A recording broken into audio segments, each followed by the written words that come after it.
विवाहित महिलेला दुसऱ्या पुरुषासोबत राहण्याचा अधिकार आहे का? असे जर तिने केले तर तिने कोणता गुन्हा केला आहे का?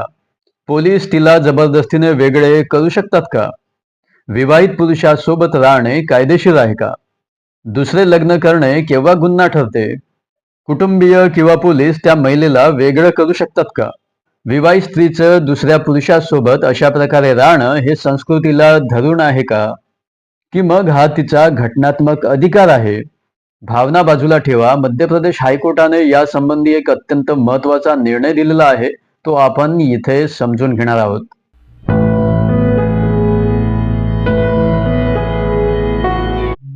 नमस्कार, मी ॲडव्होकेट राकेश सोनटक्के. जस्टिस टॉकमध्ये तुम्हा सर्वांचे स्वागत आहे.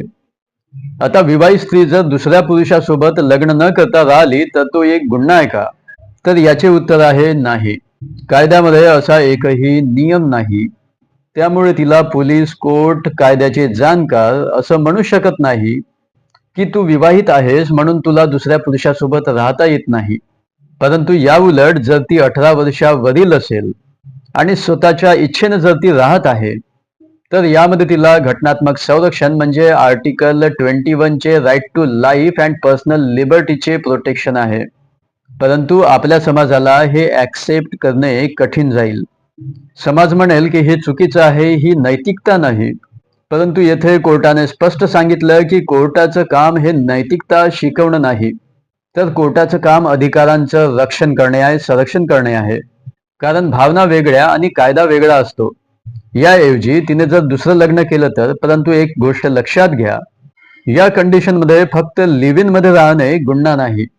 परंतु मात्र पहिले लग्न अस्तित्वात असताना दुसरं लग्न करणं हा एक गुन्हा आहे. तर मग याची कंप्लेंट कोण करणार? कारण नातेवाईक तर यामध्ये हस्तक्षेप करू शकत नाही. पोलिसांना सुद्धा स्वतःहून केस दाखल करण्याचा अधिकार नाही. तर यामध्ये फक्त त्या पुरुषाची पहिली वाईफ कंप्लेंट फाईल करू शकते. जर बालिक स्त्री म्हणते, म्हणजे 18 वर्षावरील स्त्री म्हणते की मी माझ्या इच्छेने राहत आहे, तर मग अशा कंडिशनमध्ये पोलीस तिला जबरदस्तीने वेगळे करू शकत नाही. कारण कोणतीही स्त्री ही कोणाची संपत्ती नाही. तिला तिच्या पसंतीने तिचं जीवन जगण्याचा अधिकार आहे.